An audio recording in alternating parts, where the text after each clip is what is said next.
Meus caros amigos e amigas, muito boa noite. Estamos nos preparando para começar a nossa live de hoje, respondendo às perguntas que as pessoas quiserem fazer. Temos aqui já algumas perguntas, vamos começar respondendo essas perguntas e depois você vai também mandando aí a sua pergunta, que na medida do possível, no tempo disponível, nós vamos respondendo, ok? Muito boa noite a vocês que já estão sintonizados aí com a nossa live. Daqui a pouquinho vamos já começar a responder as perguntas, mas vamos começar, como fazendo sempre, rezando, pedindo a Deus a sua graça, a sua bênção, a inspiração do Espírito Santo, para que a gente possa responder essas perguntas todas de acordo com aquilo que a igreja nos ensina, né? Para que a gente tenha uma boa resposta. Em nome do Pai, do Filho e do Espírito Santo. Amém. Vinde, Espírito Santo, enchei os corações dos vossos fiéis e acendei neles o fogo do vosso amor. Enviai, Senhor, o teu Santo Espírito e tudo será criado. Renovareis a face da terra. Oremos, ó Deus, que instruístes os corações dos vossos fiéis com a luz do Espírito Santo. Fazei que nós apreciemos retamente todas as coisas segundo o mesmo Espírito e gozemos sempre da sua consolação. Por Cristo nosso Senhor. Amém. Te pedimos, Jesus, vinde em socorro da nossa fraqueza, da nossa ignorância. Ajuda-nos, Senhor, com a luz do teu divino Espírito, nesta hora. Suplicando a Virgem Maria sua intercessão por nós. Ave Maria, cheia de graça, o Senhor é convosco. Bendita sois vós entre as mulheres e bendito é o fruto do vosso ventre, Jesus. Santa Maria, Mãe de Deus, rogai por nós, pecadores, agora e na hora de nossa morte. Amém. Glória ao Pai, ao Filho e ao Espírito Santo, como era no princípio, agora e sempre. Amém. São José, rogai por nós. Em nome do Pai, do Filho e do Espírito Santo. Amém. Muito boa noite, amigos e amigas. Estou vendo aí a Ivone, Maria Eugênia, Edna, Júnior, sejam bem-vindos à nossa conversa, ok? Vou começar respondendo aqui duas perguntas que já estão aqui na minha mão e vamos esperando aí as suas perguntas para continuar a nossa conversa. A Aureliana Bento pergunta: meu filho foi batizado 2 vezes, o que devo fazer? Aureliana, não tem que fazer nada, né? O segundo batismo, ele não valeu, porque o batismo não pode ser repetido. Em todo caso, seria bom investigar por que foi batizado 2 vezes, algo que não deve acontecer.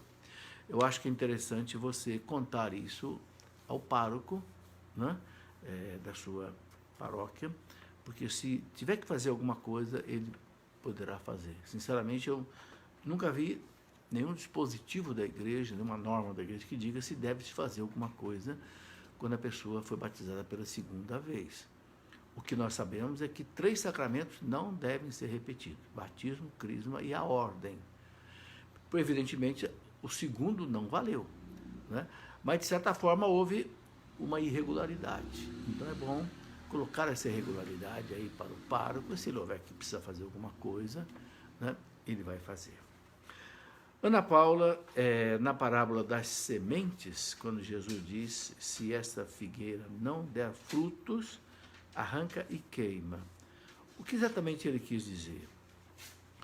Bem, Jesus sempre fala que nós devemos dar frutos, né? Dar fruto, um fruto que permaneça, né?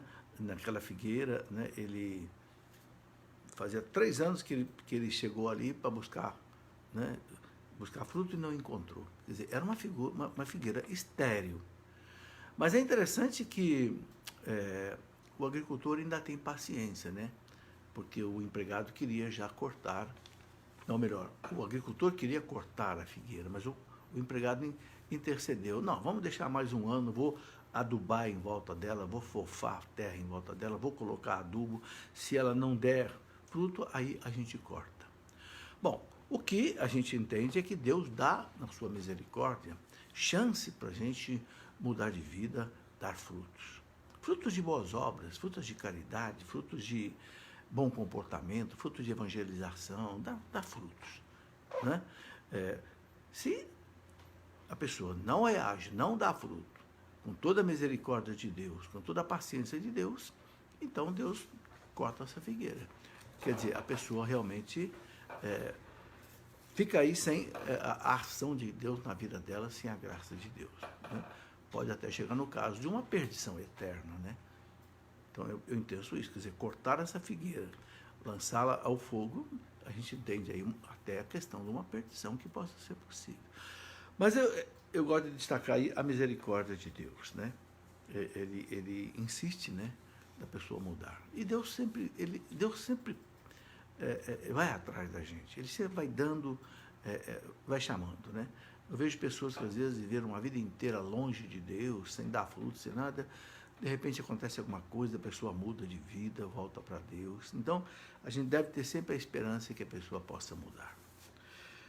Ok? Rosilene Aparecida, qual o valor para nós cristãos dos livros apócrifos? Rosilene, os livros apócrifos, eles têm algumas verdades históricas, né? Mas a gente precisa tomar cuidado na leitura desses livros, porque não são livros inspirados pelo Espírito Santo. A igreja não deixou entrar na Bíblia, né? Porque alguns têm heresias e outras têm fantasias, coisas fantasiosas, né, sobre o próprio Jesus. Então a igreja preferiu tirar da Bíblia. Agora, podem ser lidos com critério, com discernimento, né? Por exemplo, a gente sabe que, né, é no livro apócrifo que a igreja encontrou os nomes dos pais de Nossa Senhora, São Joaquim e Santa Ana, né? Fazendo o quê? Uma análise buscando simplesmente um dado histórico, né? Não é um dado assim, de doutrina e de teologia. Então, com devido cuidado, pode ser lido. A igreja, inclusive, não proíbe que se publiquem esses apócrifos, né? Agora, tem muitos apócrifos aí, gnósticos, né? Por exemplo, aquele Evangelho de Madalena, que conta aquela história fantasiosa de Jesus com Madalena, aí esquece que é tipo da fantasia que realmente fez a igreja não deixar entrar na Bíblia. Maria Helena gostaria de saber sobre o terço das mulheres. Tem roteiro? Maria Helena, não sei. O terço das mulheres, não sei dizer para você se é algum terço especial. Quando se fala de terço dos homens, a gente entende o terço comum de Nossa Senhora, né? Eu penso que esse terço das mulheres deve ser talvez a mesma coisa, né? Não sei te dizer se tem alguma diferenciação. Adriana Freitas, quando eu participo da celebração da palavra no domingo, vale como se eu tivesse participado da missa? Não vale, Adriana, porque a celebração da palavra não tem a consagração. E sem consagração não tem missa. O ponto mais importante da missa é exatamente a consagração, a liturgia eucarística. Quem é que pode no domingo assistir, né, a simplesmente participar da celebração da palavra? Uma pessoa que na cidade dela não tenha missa, não tenha nenhuma missa, ou ela não tenha condição nenhuma de ir numa missa que possa haver, às vezes por problema de, não sei, de cuidar de criança, problema de saúde, né? Então, o importante é o seguinte: domingo ou no sábado, já à tarde, à noite, a gente deve ir na missa, okay? Ou seja, haver a consagração. Porque a missa é que o Calvário se torna presente no altar. Cristo, né, a morte, a ressurreição, a ascensão, torna-se presente no altar. Não é repetição, não é multiplicação, é presentificação. E isto é missa. Celebração da palavra não acontece isso, ok? É uma celebração boa, tem a liturgia da palavra, tal, mas não tem a liturgia eucarística. Então, podendo, a gente tem que participar da missa. Edna Thelma, o que pode falar as mudanças que a CNBB está fazendo no missal? O que essas mudanças podem trazer de positivo ou negativo para os fiéis? Bom, veja bem, é preciso dizer o seguinte: não é a CNBB que está modificando o missal. O missal quem está modificando é o Vaticano. O que acontece é o seguinte: o Vaticano faz o missal em latim, com as modificações. Depois o missal é traduzido em cada idioma, em cada língua. Então, e quem é que se incumbe de fazer essa tradução? É a Conferência Nacional dos Bispos de cada país. Então, a CNBB está fazendo a tradução para o português E essa tradução, depois, ela tem que ser aprovada pelo Vaticano. Então, preciso ter calma, porque não tem ainda uma tradução pronta e nem tem uma tradução ainda aprovada pela CNBB. Vamos esperar. Eu já assisti um vídeo de uma pessoa muito preocupada com a tradução que a CNBB possa fazer, colocando aí orações e até interpretações na linha da teologia da libertação. Não. Espera, porque não é assim. A tradução vai ser feita pela CNBB, volta para o Vaticano tem que aprovar. Então, a coisa ainda não está pronta, certo? Juliano Joaquim, a Bíblia da CNBB é sempre usada nas missas. Agora temos uma tradução nova. Por que a da CNBB é usada? Bom, veja bem, o Vaticano confia a CNBB, assim como o Vaticano confiou, né, a CNBB, a tradução do Novo Missal Romano. A Conferência dos Bispos tem, né, a confiança do Papa. Então, também a Bíblia, né, que a CNBB traduziu, não é assim a própria CNBB. A CNBB supervisionou a tradução de peritos especializados em Bíblia, né?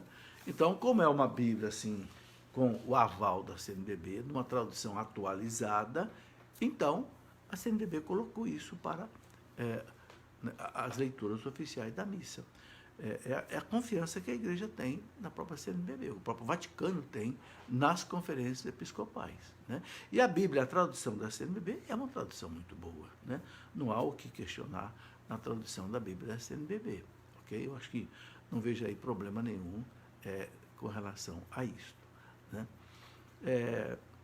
Sabe, a gente ouve assim, essas questões, é preciso a gente esperar, né, as coisas se concluírem bem antes da gente ficar propagando isso para frente, como se houvesse erro e tal, né, porque senão a gente acaba criando um problema para a própria igreja nossa, né. Muito bem, Lívia Alves, eu rezo o rosário fazendo os afazeres da casa. É válida a minha oração? Olívia, é válida, só que tem uma coisa, realmente fica um pouco mais difícil de você se concentrar, né?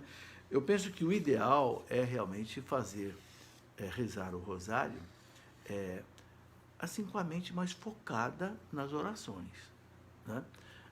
Eu gosto, por exemplo, de rezar um rosário caminhando, né? Mas procuro estar com a mente assim ligada na oração. Claro que a oração vale, Deus olha a intenção do nosso coração, né? E uma coisa é certa, quanto mais assim, concentração a gente tiver naquilo que a gente está rezando, mais valor tem diante de Deus, né? Se houver menos concentração, não quer dizer que não tem valor, tem valor. Eu penso que tem menos valor, mas preciso, tem valor, né? Especialmente se a pessoa não tem condição de tempo, né, de rezar de outra maneira, reze, né, de qualquer jeito. Eu acho importante que não fique sem rezar. Lucas Croce, o que a Igreja diz sobre a monarquia, conservadorismo e liberalismo em relação à política? O Lucas, o Catecismo da Igreja diz o seguinte, que o melhor regime de político, regime de governo, que a Igreja recomenda é a democracia, ok? Democracia, o governo do povo. Demos kraten, do grego, quer dizer governo do povo. Demos, povo, kraten, poder, né? A democracia, o poder emana do povo. Então, a Igreja, ela recomenda a democracia, né? Agora, nós temos democracias, por exemplo, a Inglaterra, por exemplo, é uma democracia dentro de uma monarquia, né? A rainha reina, mas não governa, tem um primeiro-ministro. Então, hoje, a gente tem aí democracia vivida de várias maneiras, né? Uma monarquia absoluta, como havia antigamente, hoje praticamente não existe mais, né? Onde um rei manda sozinho, né? Sem ter parlamento, sem ter... Isso praticamente hoje não existe. A Igreja recomenda, né, que haja uma democracia. Agora, a própria democracia, né, como diz a doutrina social da Igreja, a própria democracia, ela precisa ser, né, bem vivida. Tem que ser uma democracia, por exemplo, onde o povo possa eleger os seus governantes com informação, sem corrupção, sem compra de votos, né? Nós vemos no Brasil, né, como a nossa democracia fica prejudicada, né, pela corrupção, pela falta de informação, né? É difícil ter um regime perfeito, né? Agora, a igreja prefere, entre os regimes todos, a igreja prefere, né, a democracia, né? Existe uma doutrina social da igreja, eu quero até mostrar um livrinho aqui, que é o seguinte: a igreja tem um compêndio de doutrina social da igreja. Esse compêndio, ele tem mais de 500 páginas, dificilmente as pessoas leem. Foi feito pelo Vaticano, né? E a doutrina social da igreja, ou seja, o que a igreja recomenda para que haja justiça social, né? Como esse compêndio é lido por pouca gente, eu pedi a um professor que é doutor em filosofia, da Faculdade de Filosofia da Canção Nova, doutor Paulo César da Silva, que é muito competente, fez doutorado, inclusive sobre o Papa João Paulo II. Pedi ao Paulo que fizesse uma síntese, né,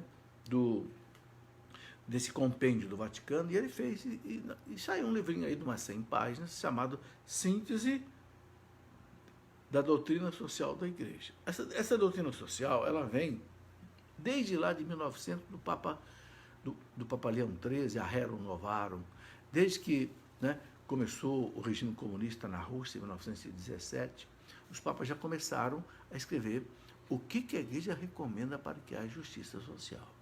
Não é o comunismo ateu, materialista, né, que fomenta a luta de classe, estatizante e tal, mas também não é ficar, né, de um outro lado oposto, que é um capitalismo selvagem, que só visa o lucro e que explora. Bom, eu não estou com o livro aqui à mão agora, mas é um livrinho chamado Síntese da Doutrina Social da Igreja. Quem quiser conhecer o que a igreja recomenda como forma de governo, como o que se deve fazer em termos de, né, políticas públicas. Nós estamos agora na CNBB, lançou, né, aí na Quaresma, na campanha da fraternidade, eles têm políticas públicas boas para o bem do povo. É dentro da doutrina social da igreja. Okay? Isso é importante a gente conhecer, a doutrina social da igreja. Né? Nessa síntese desse documento, eu apresento isso daí. Bom, aqui eu tenho a pergunta da Lívia Alves. Vai fazer 2 anos nessa quaresma que minha filha de 17 anos e meu esposo não fazem questão de se confessar. Me preocupo com a conversão deles. Como posso ajudar? Olívia, essa é uma questão que eu penso que praticamente deve existir em quase que todas as famílias. Né? Primeira coisa que eu recomendo, né, não desanime e não se desespere. Né? Continue conversando, continue trabalhando na evangelização deles, né? Rezando. Quando a gente reza, Deus começa a abrir caminhos, né? Sabe, reze. Aí pelo seu, você fala aqui, filha de 17 anos, seu esposo, reze por eles. Peça a eles todos os dias. Consagre a Nossa Senhora, peça a Nossa Senhora, né, que traga-os de volta para Jesus. Nossa Senhora é a grande medianeira das graças, né?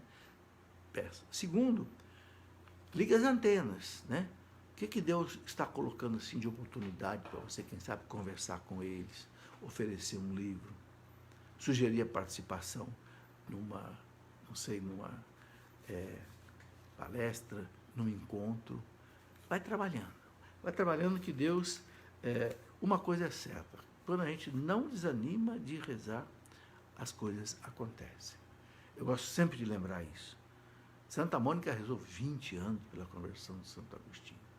E se essa mulher tivesse desistido, lá com 18 anos, 19, não rezo mais, não adianta mais, nós não teríamos tido o grande Santo Agostinho. Mas eu tenho certeza que Santa Mônica ia rezar até o final da vida dela. Porque quando Santo Agostinho se converteu, interessante, né? Isso ele mesmo conta na obra que ele escreveu, Confissões, né? Ele conta que ela disse para ele, agora Deus pode me levar, porque eu já te vi convertido.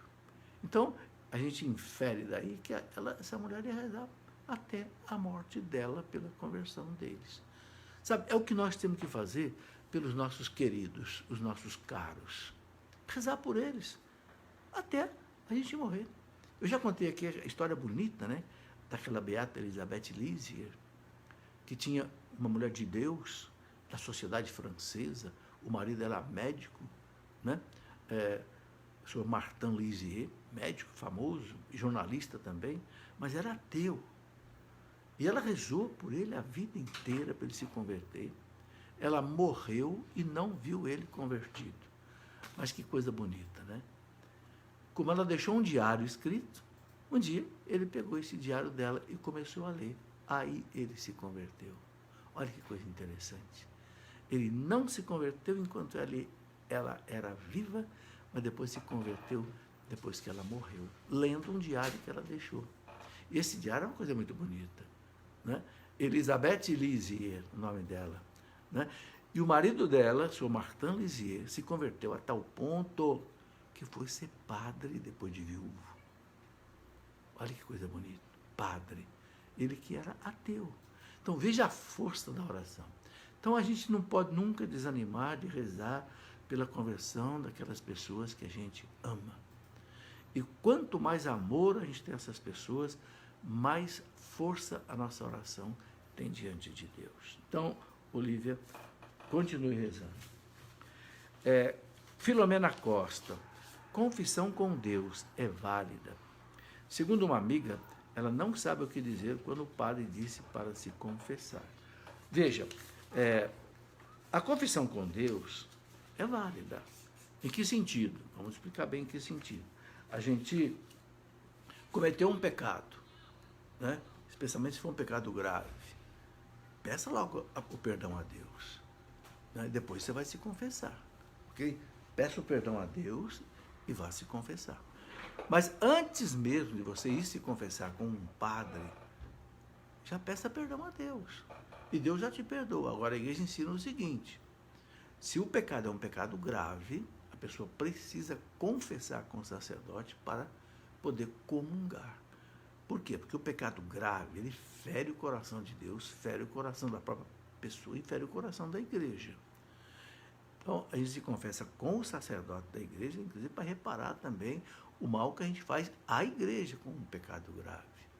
E Jesus colocou bem claro para os apóstolos, no dia da ressurreição, está no Evangelho de São João, capítulo 20, versículo 22, Jesus ressuscitado no domingo da ressurreição, aparece diante dos apóstolos, né, lá no cenáculo, e fala para eles, né, soprou sobre eles o Espírito Santo e disse: recebam o Espírito Santo.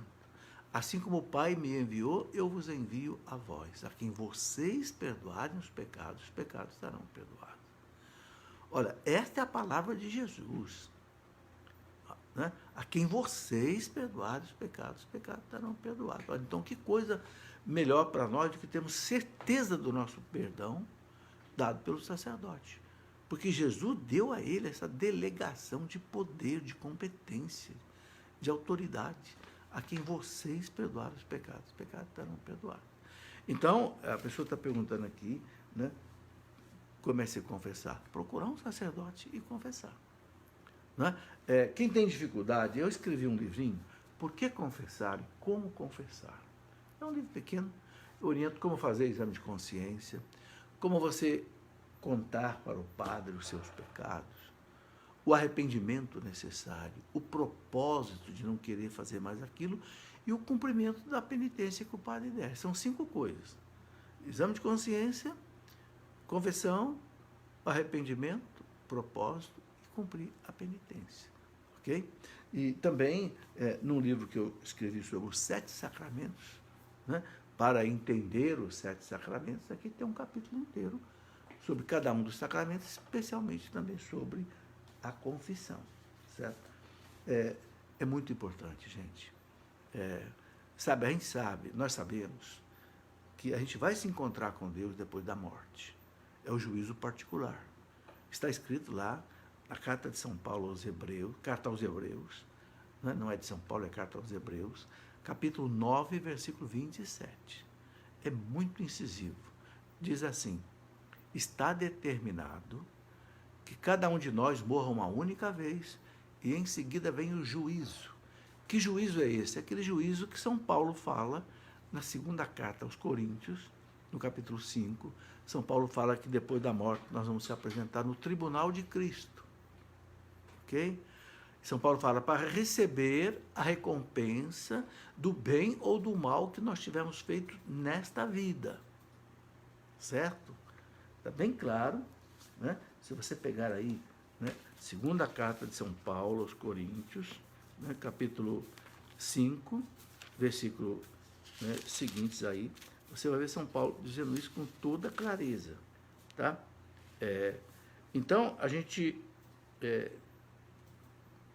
precisa pensar nisso. Agora, uma coisa que a igreja nos ensina: tudo aquilo que eu confessei na confissão com um sacerdote e me arrependi e não quero mais, Deus apaga. Isso não vai aparecer mais no nosso julgamento diante de Deus, no juízo particular.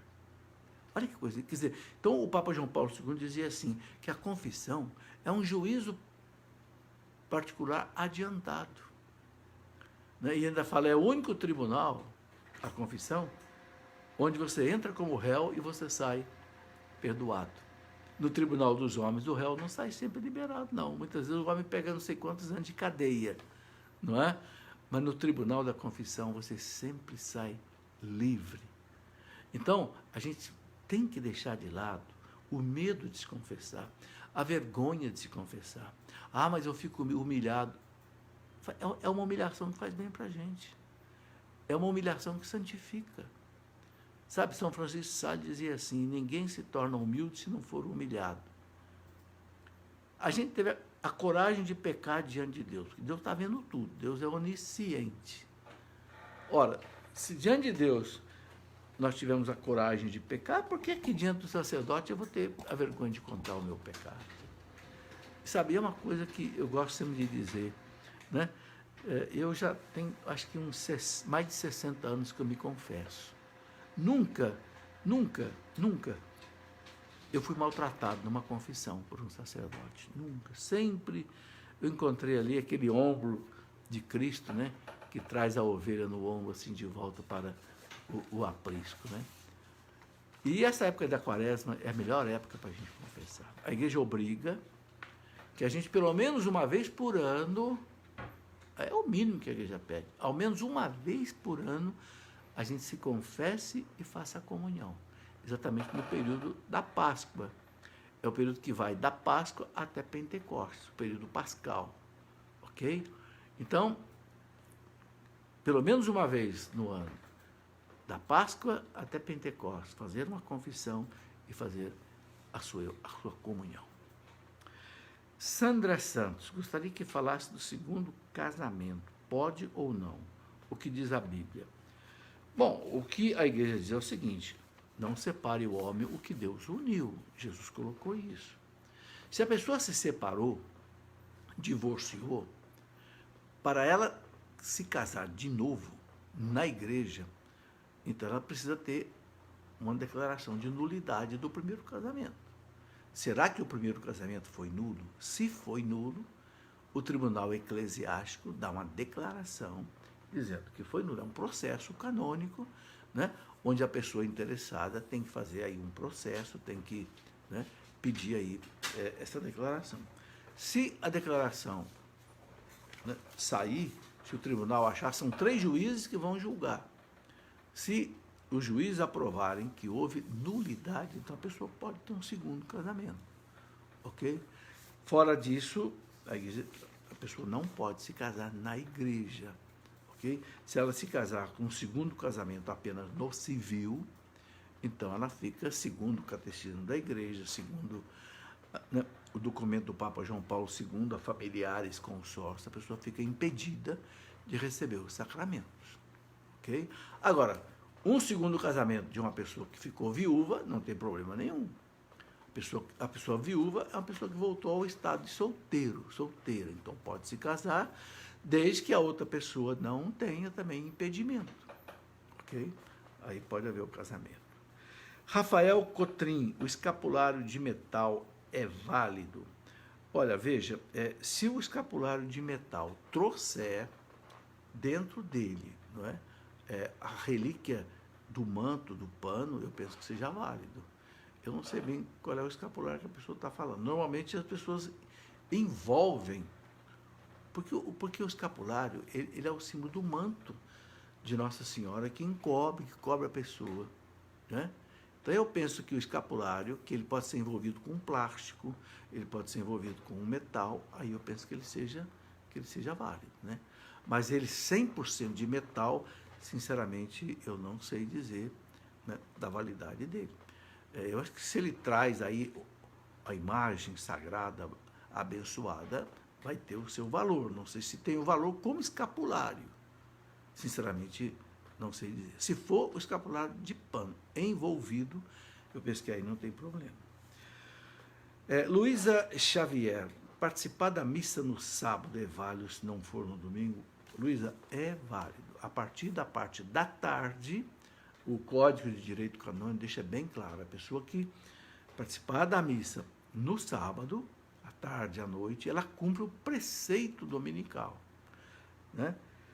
Eu penso que o ideal, se a pessoa pode, é ir à missa ao domingo, porque o domingo é o dia santificado por excelência. Para facilitar, especialmente aquelas pessoas que não podem ir à missa ao domingo, porque tem que obrigatoriamente trabalhar. Então, a igreja abriu, a partir da tarde, a possibilidade de cumprir o preceito dominical. Mas eu, particularmente, prefiro a missa no domingo. Mas vale a missa do sábado à tarde como preceito para o domingo. Porque está bem claro isso no Código de Direito Canônico da Igreja. Célia Isidoro, eu nunca fiz uma boa confissão. Eu era católica do mundo, agora eu sei que devo ser uma católica de verdade. O que fazer? Ô Célia, que bom, Célia. Faça uma boa confissão. Entende? Olha, eu mostrei esse livrinho aqui exatamente por causa de muitas pessoas que não sabem como confessar. Aqui eu ensino a fazer exame de consciência. O nome do livrinho é Por que Confessar? Como confessar? É pequeno. O que é a confissão? Como é que você conta seus pecados? Primeiro você tem que fazer um exame de consciência. Né? O que pesa na sua consciência? O que você fez de errado? Aí eu coloco ali uma série de perguntas. Né? Será que eu pequei contra o primeiro mandamento, contra o segundo, contra o terceiro? E você pode até, se quiser, anotar isso. Aí você vai conversar com o padre, você vai confessar. Você tem que confessar. Você não pode dizer para o padre, padre, estou aqui meus pecados escritos num papel. Não, o papel é para você. Você vai ler. Porque a confissão quer dizer, eu me confesso. Padre, eu fiz isso de errado. Você pode ir lendo aqui no papel e falando para o padre, para você não esquecer. Entendeu? E o padre certamente vai te ajudar. Se você disser para ele, padre, eu nunca me confessei, o padre vai te ajudar. Fica tranquilo que ele vai te ajudar. Entende? Agora, o importante é você, então, fazer isso. Um exame de consciência. Examine à luz dos pecados capitais, dos 10 mandamentos. O que você acha que pesa na sua consciência? Tá? Segundo, se arrepender do que você fez de errado diante de Deus. Né? Terceiro, você se confessar, contar tudo para o padre, não esconder nada. Né? É melhor não se confessar do que querer esconder alguma coisa. Aí é pior, porque Deus sabe que você está escondendo. E quarto, você ter o propósito de não querer mais pecar. Mas eu posso pecar. É outra história. Por causa da nossa fraqueza, a gente até pode cair. Mas na confissão, a gente tem que prometer para Deus, eu vou lutar, eu não quero mais isso. E quinto, se o padre der uma penitência, olha, você vai rezar um terço, vai rezar um Ave Maria, vai rezar um Pai Nosso, você cumpre a penitência. Entendeu? Agora, o importante é isso, vá se confessar. A nossa salvação, meus irmãos, está na confissão. Eu falei aqui que Jesus instituiu o sacramento da confissão no dia da ressurreição. Por quê? Porque Jesus, ele veio para tirar o pecado do mundo. Não é isso que João Batista anunciou? Eis o Cordeiro de Deus que tira o pecado do mundo. Jesus estava ansioso para tirar o pecado do mundo. E ele tira o pecado do mundo como? Com a sua morte na cruz. Então, como ele tinha acabado de morrer, ressuscitado, conquistado diante da justiça divina o direito de nós sermos perdoados. Agora Jesus, então, entrega à igreja, né, o remédio da salvação, o perdão. A quem vocês perdoaram os pecados estarão perdoados. Veja, meus irmãos, o perdão dos nossos pecados custou o sangue de Cristo, a vida de Cristo, a imolação de Cristo.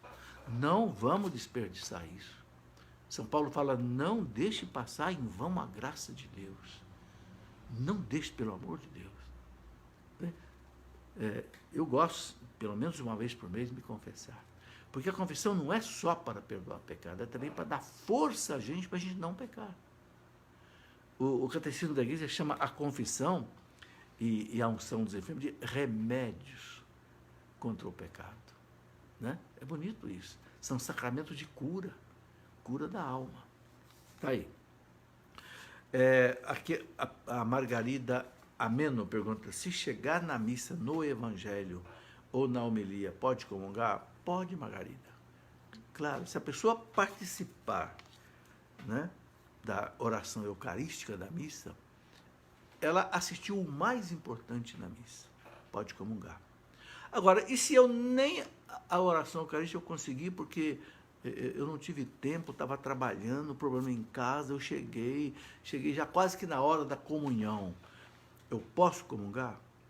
Se for domingo, é melhor você assistir uma outra missa, participar de uma outra missa. Agora, se é dia de semana que não tem missas como no domingo, você pode comungar. Porque a comunhão pode ser recebida, inclusive, fora da missa, você sabe disso. Os doentes recebem a comunhão em casa. Então, a comunhão pode ser recebida, ok? Repito, se é um domingo, tem outra missa, eu posso participar da outra missa inteira, eu vou na outra missa inteira. Agora, se eu não tenho condição de ir à outra missa, pode comungar. Porque a comunhão pode ser oferecida até fora da missa. É claro que a gente não pode abusar disso. Muito bem. Luana Cida, quem está em pecado mortal pode jejuar? Poder jejuar pode. O que a pessoa não pode é comungar. Né? Agora, uma coisa que eu quero falar aqui de novo. Se a pessoa cometeu um pecado mortal, não teve ainda oportunidade de se confessar, peça logo perdão a Deus. Diga para Deus, Senhor, caí, pequei grave, estou arrependido, não quero mais fazer isso, Senhor. Na primeira oportunidade que eu puder, eu quero me confessar. Pronto, Deus já te deu o perdão. Você não vai comungar ainda, porque a igreja, é norma da igreja, que diante de um pecado grave, a pessoa precisa se confessar. Mas você já se reconciliou com Deus. Então, não espere a confissão para você solicitar o perdão de Deus. Peça mesmo antes da confissão. Ok? Muito bem. Aqui a pergunta da Claudete Versiliana. Por que Deus demora para nos dar o que pedimos? Ô, Claudete, essa é uma pergunta que só Deus pode responder, né? A gente sabe que quando a gente pede alguma coisa para Deus, Deus pode dar talvez 3 respostas. Sim, atendo já. Não está bem na hora de atender. Ou então, espere mais um pouco. Sabe, Deus sabe a melhor hora. Agora, eu aprendi com os santos o seguinte, vamos bater na porta de Deus e vamos incomodar Deus. O que Jesus mandou fazer? Ele contou aquela parábola daqueles 2 vizinhos, onde um bateu na porta do outro à meia-noite pedindo pão, que chegou lá uma visita e ele não tinha pão, o outro estava dormindo e disse, não me aborreça, já estou dormindo, a porta fechada, meus filhos já estão deitados. O que Jesus disse? Aquele que está batendo na porta do outro, se o que está lá dentro não atender por bem, vai atender para deixar de ser incomodado. Ora, o que Jesus está ensinando com isso? Está ensinando a gente incomodar Deus. Incomodar Deus. Como disse Santa Mônica, 20 anos, aquela mulher ia ao sacrário e dizia para Jesus, Jesus, me dá a conversão do meu filho, por favor. Era a única coisa que ela pedia. Santa Mônica não pedia para Jesus, para Santo Agostinho, ser padre, ser bispo, ser doutor da igreja, ser santo. Não, ela só pedia uma coisa, que meu filho seja batizado. E ele já era adulto. Né?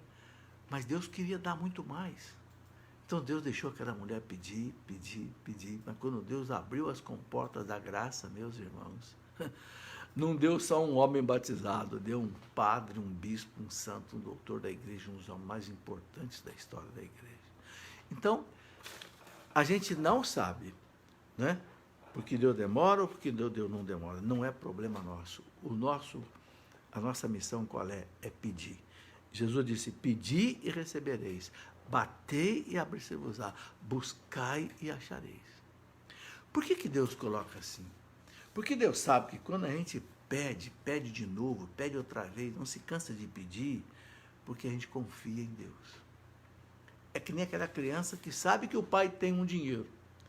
O pai, me dá 5 reais aí para comprar um doce, um pirulito, uma bala. O pai, não, pai, me dá. Por que ele fica insistindo no pé do pai? Porque ele sabe que o pai tem. Então ele fica até o pai cansar e dá para ele, né? Que nem aquele garoto que falou para o pai saindo para trabalhar, pai, muito obrigado pelo chocolate que o senhor vai trazer para mim quando o senhor voltar dos serviços.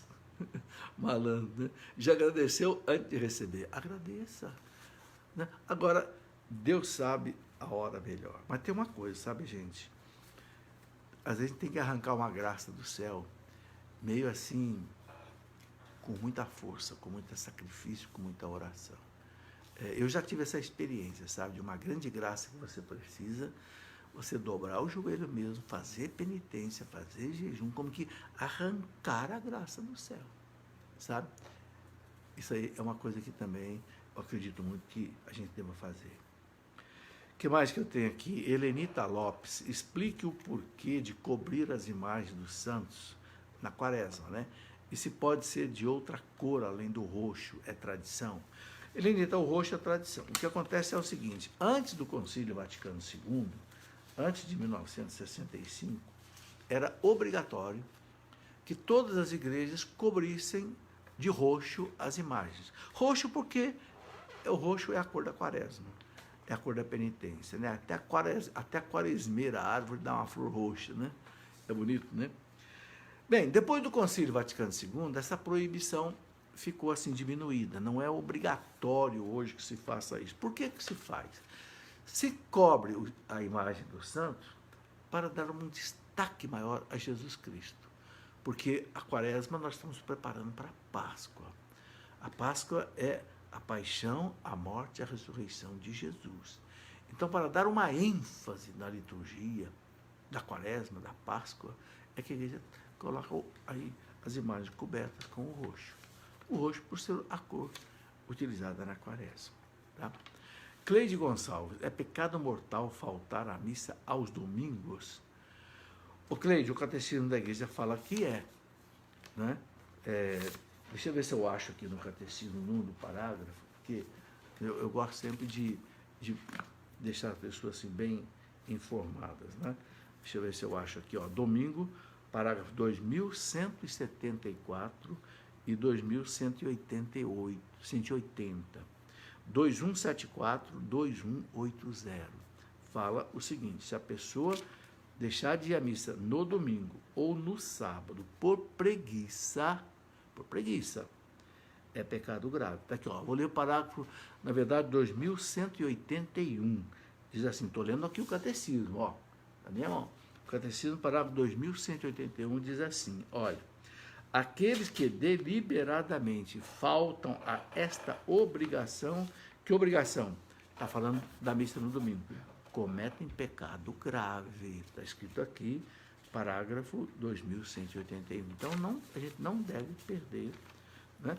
A menos que perca por um problema. Né?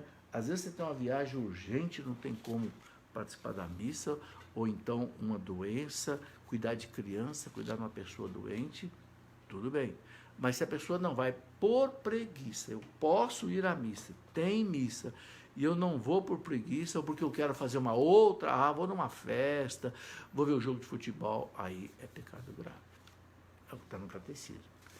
Muito bem. Eliane Maria, moro há 13 anos com o pai dos meus filhos. Eu não posso me confessar? Eliane, se você não recebeu o sacramento do matrimônio, não pode confessar. Por quê? Porque o padre não vai poder dar absolvição. Porque você vai continuar nessa situação que não está regulamentada pela igreja, regularizada diante da igreja. Então, o que a igreja recomenda? Não deixe de rezar, não deixe de ir à missa, não deixe de participar de grupo de oração, rezar, implorando a Deus a graça de um dia você regularizar a sua situação. Ou vocês se casam na igreja, ou consegue não ser declaração de nulidade do primeiro casamento, se foi esse o caso. Isso está bem claro no Catecismo e no documento do Papa João Paulo II, chamado Familiares Consórcios, sobre a família. Certo? Rogério Oliveira, um homem casado pode ser ordenado diácono? Pode.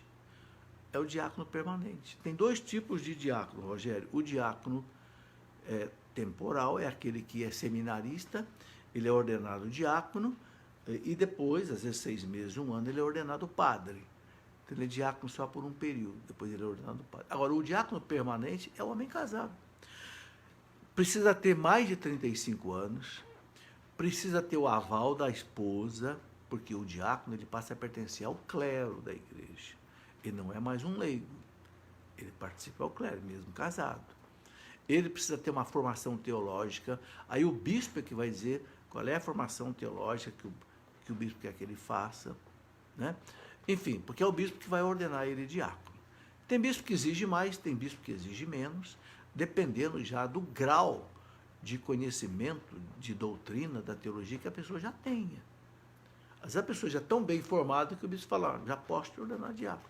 Outro, o bispo pode falar, não, quero que você faça esse curso de teologia aqui e tal, para eu te ordenar. Porque o diácono, ele pode inclusive fazer homilia na missa. O leigo não pode, o diácono pode. Entende? Então, pode sim para homens casados, não tem problema. Tá?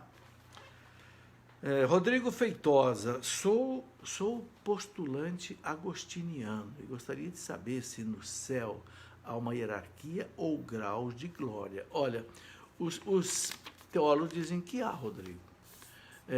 Como assim uma hierarquia de glória? São Paulo fala, por exemplo, que ele esteve no terceiro céu. Né? Lá na segunda carta aos Coríntios, São Paulo, lá no capítulo 12, São Paulo fala assim, que Deus deixou um espinho na carne dele para que ele não se tornasse vaidoso, porque ele teve uma visão do terceiro céu. Né? Jesus fala o reino dos céus, no plural. Né? O que os teólogos entendem? Que no céu há como que níveis de glória. Por exemplo, a maior glória do céu é de Nossa Senhora e de São José. Por isso Nossa Senhora recebe um culto de hiperdulia, superdulia. São José, protodulia, porque são os pais de Jesus. Não é? Mas, na medida em que a pessoa viveu a sua vida aqui na santidade, aqui na terra, por amor a Deus, por amor às pessoas, quanto mais a pessoa, na sua vida aqui, amou a Deus e amou as pessoas, mais glória ela vai ter no céu. Você entendeu? E é uma coisa justa, né? Você pega um santo, por exemplo, a Madre Teresa de Calcutá, entregou a vida dela inteira para os pobres. Ora, essa mulher no céu, ela tem que ter um nível de glória maior do que o meu, que não fiz tudo que ela fez, entende? Então, agora tem uma coisa, todo mundo no céu vai estar satisfeito. É difícil de explicar isso, né? Todo mundo vai estar satisfeito da glória de Deus, só que em intensidade diferente. Ok?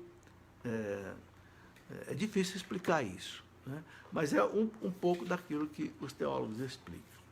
Muito bom. Rosali Acioli. Vou para a Canção Nova esta semana. Como faço para ir no seu programa? Ô, Rosali, é só entrar lá no estúdio, né, Santa Clara, o programa de quarta-feira às 16 horas, perguntas e responderemos, ou de quinta-feira às 21 horas. E nesse programa de 21 horas, da quinta-feira, eu vou fazer assim um resumo da Semana Santa, né, de toda a parte litúrgica da Semana Santa, porque nós já estamos aí às vésperas da Semana Santa. Tá? Quem quiser participar do programa da Canção Nova não precisa marcar hora, marcar lugar, nada disso. Chega na Canção Nova e pergunta, onde é o Estúdio Santa Clara? Quarta-feira, 16 horas, o programa Pergunte e Responderemos. Quinta-feira, 21 horas, Escola da Fé. Ciane Melo, quem não é casado na igreja pode ser padrinho de batismo? Ciane, o Código de Direito Canônico da Igreja diz assim, né? É bem claro no Código de Direito Canônico, que para ser padrinho de batismo ou de crisma, a Igreja exige, primeiro, que o padrinho ou madrinha tenha mais de 16 anos. Segundo, seja batizado. Terceiro, tenha sido crismado, confirmado. E quarto, que ele viva de acordo com a fé da igreja. Bem, aqui você está dizendo que a pessoa não é casada na igreja, então ela não está vivendo de acordo com a norma da igreja. Então eu entendo, veja bem, de acordo com o Código de Direito Canônico da igreja. Okay? Eu entendo que uma pessoa nessa situação, de acordo com o Código da igreja, não poderia ser padrinho de batismo. Ok? Não sei.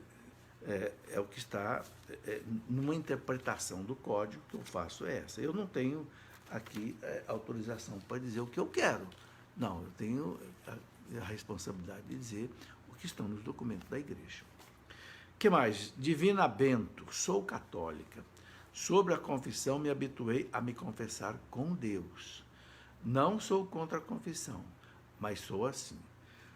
Divina, tudo bem, mas Jesus manda se confessar. A quem vocês perdoarem os pecados estarão perdoados. A quem vocês não perdoarem os pecados não estarão perdoados.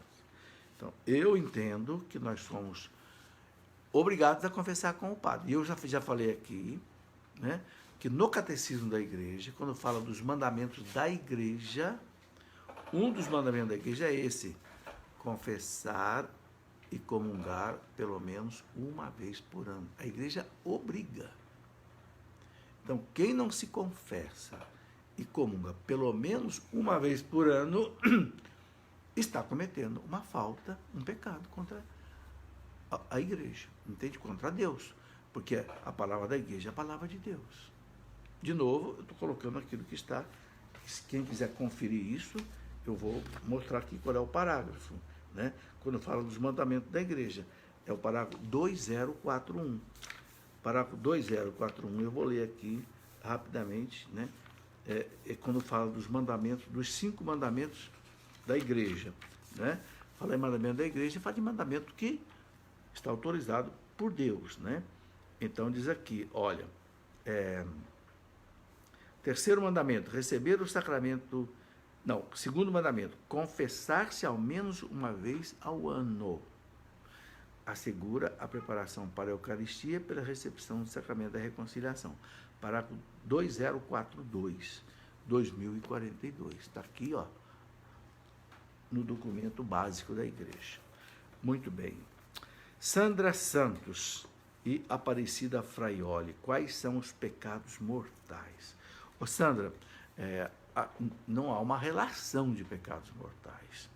O que há é uma orientação do que sejam os pecados mortais. Então a igreja fala, o que é um pecado mortal? Basicamente é um pecado de uma falta grave, né? E que tem como base os 10 mandamentos. Então, por exemplo, não matar é um mandamento.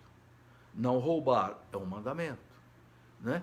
Não pecar contra a castidade é outro mandamento. Agora, veja bem, o não roubar, por exemplo, uma coisa é você roubar uma canetinha, sei lá, que custa aí R$1, R$2, outra coisa é você roubar R$100 de uma pessoa, R$1.000, entendeu? Então, a gravidade do objeto também define se o pecado é grave ou não. Ok? Não pecar contra a castidade. Uma coisa é um pensamento leve contra a castidade, tá? Outra coisa é a pessoa cometer um adultério, uma masturbação, um não sei o quê. Então, sabe, Santo Afonso de Ligório dizia assim, quando a gente comete um pecado grave, a gente sabe, porque a consciência acusa. A voz de Deus na cabeça da gente, não, você fez algo errado. Você falou mal de uma pessoa, machucou a pessoa, feriu a pessoa. Entendeu? Agora, veja bem, mas eu não sei se o que eu fiz é pecado grave ou não. Não tem problema, vai lá e confessa. Seja leve ou seja grave, acabou. A confissão apaga tudo. Se você se arrependeu, não quer mais, confessou, acabou. Certo? Mas, basicamente, a igreja coloca os 10 mandamentos. Amar a Deus sobre todas as coisas. Eu coloco Deus em segundo lugar. Né? Guardar os domingos, dia de festa, o domingo, a missa. Honrar o pai e a mãe. Não matar, não roubar, não pecar contra a castidade, não levantar falso testemunho. Né? Enfim, basicamente os 10 mandamentos orientam.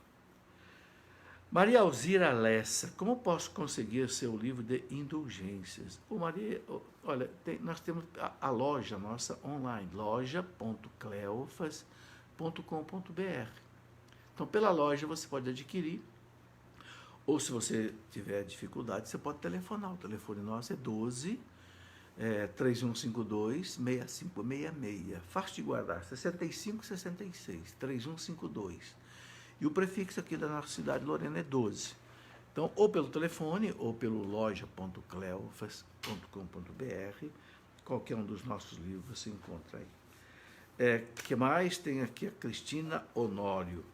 No meu exame de consciência, me preparando para a confissão, percebi que ia confessar os mesmos pecados de um mês atrás. Não fui por este motivo. Está errado?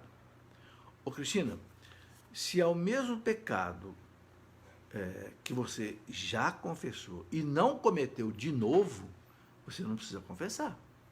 Mas se é o mesmo pecado de um mês atrás que você cometeu de novo, precisa confessar de novo. Acho que deu para entender, né? Sabe, você cometeu um pecado lá atrás e já confessou e não cometeu de novo esse pecado, você não precisa confessar de novo. Agora, se você cometeu de novo, aí você deve confessar de novo, ok? Deixa eu ver se tem mais alguma coisa aqui. Eu acho que já está aqui. Cláudia Cristina. Como foi a transição do paraíso para o nosso mundo? O paraíso era na terra ou um estado espiritual? Ô, Cláudia, a igreja diz que nós não devemos ficar procurando aonde que foi o paraíso terrestre, o Éden. Não. O que a igreja diz? A igreja ensina o seguinte: a igreja acredita na teoria da evolução. Tudo começou há 13,7 bilhões de anos atrás, lá no Big Bang. Né? Foram surgindo os seres. Né? Então a igreja acredita na ciência que um primata foi se evoluindo até que chegou um momento de perfeição cerebral e tudo mais, que Deus introduziu nesse primata uma alma imortal. Então o homem passou a existir.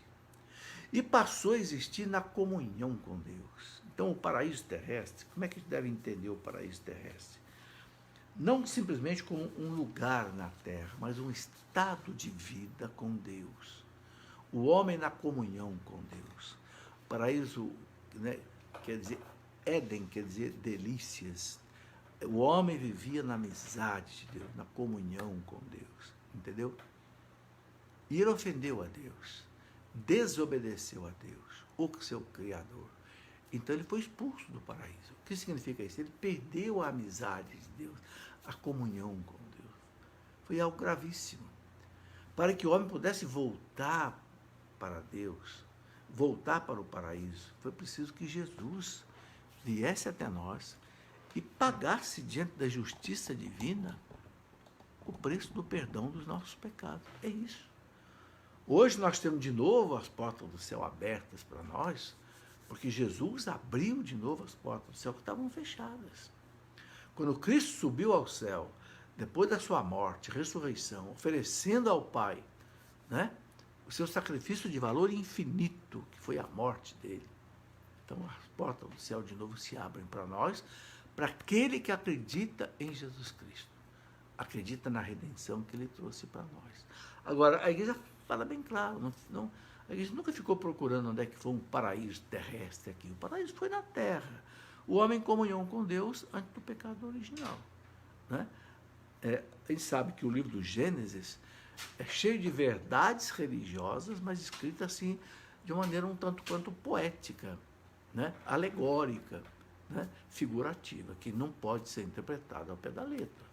Por exemplo, os 6 dias da criação, todo mundo sabe que não são 6 dias.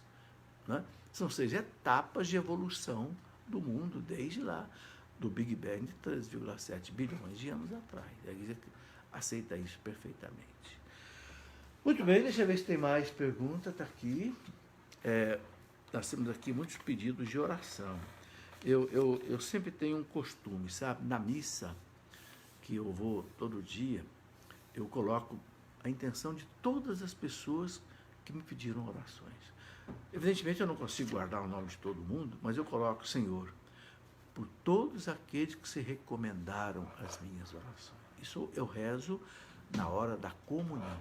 Então, todas as pessoas que pediram aqui as suas orações, eu vou colocar na Santa Missa, na minha comunhão. Né? Não deu tempo da gente responder todas as perguntas, né? Que já são aqui 9 horas, já temos 1 hora de programa, né? Mas na próxima segunda-feira, às 20 horas, nós voltaremos a responder. A gente vai guardar as perguntas aqui e vamos responder, certo? Quero lembrar as pessoas o seguinte: fonte para nós tirarmos as nossas dúvidas. Primeiro, o Catecismo da Igreja Católica, ok? Esse catecismo é muito bom. Para facilitar o catecismo, eu escrevi um outro livro que eu chamei de O Catecismo da Igreja Responde, de A a Z. Fiz um dicionário em cima do catecismo, para facilitar mais ainda você tirar as suas dúvidas. Porque aí é como um dicionário de português. Você procura a palavra que você quer tirar a sua dúvida e aqui você encontra. Por exemplo, quer saber o que fala de, não sei, purgatório. Vai na letra P aqui, procura purgatório e você vai encontrar o que o catecismo fala. Quero saber o que a igreja fala de, não sei, de masturbação. Procura lá na letra M, você vai encontrar. É uma transcrição do catecismo, em ordem alfabética. Muito bem, e quero lembrar que as pessoas que quiserem, nós temos um curso de teologia pela internet. Se você entrar no site cleofas.com.br, tem uma janelinha lá escrita assim, Escola da Fé Online. Clica ali que você sabe como é que você se torna aluno do nosso curso de teologia. Agora eu estou dando a disciplina sobre a Bíblia, a teologia bíblica. Né? E vamos ter outros cursos também para frente. E a pessoa que se torna aluno, ele tem acesso às aulas anteriores. Ok? Vai poder ter aí. Esse curso, como é que ele é? Cada dia é um vídeo sobre uma parte da matéria, uma parte para você ler, um texto para você ler, e de vez em quando tem também um áudio para você ouvir sobre a mesma matéria. E nas sextas-feiras eu respondo às dúvidas que os alunos mandam durante a semana, certo? E sobre os livros, só entrar no site loja.cleofas.com.br, você vai encontrar todos os livros aí de formação católica. Muito bem, 1 hora de programa, já deu para a gente conversar bastante. Muito obrigado a vocês que me acompanharam, muito obrigado a vocês que mandaram as suas perguntas. Né? Tenham uma boa noite com Deus. Glória ao Pai, ao Filho e ao Espírito Santo, como era no princípio, agora e sempre. Amém. Nossa Senhora das Graças, rogai por nós. São José, rogai por nós. Em nome do Pai, do Filho e do Espírito Santo.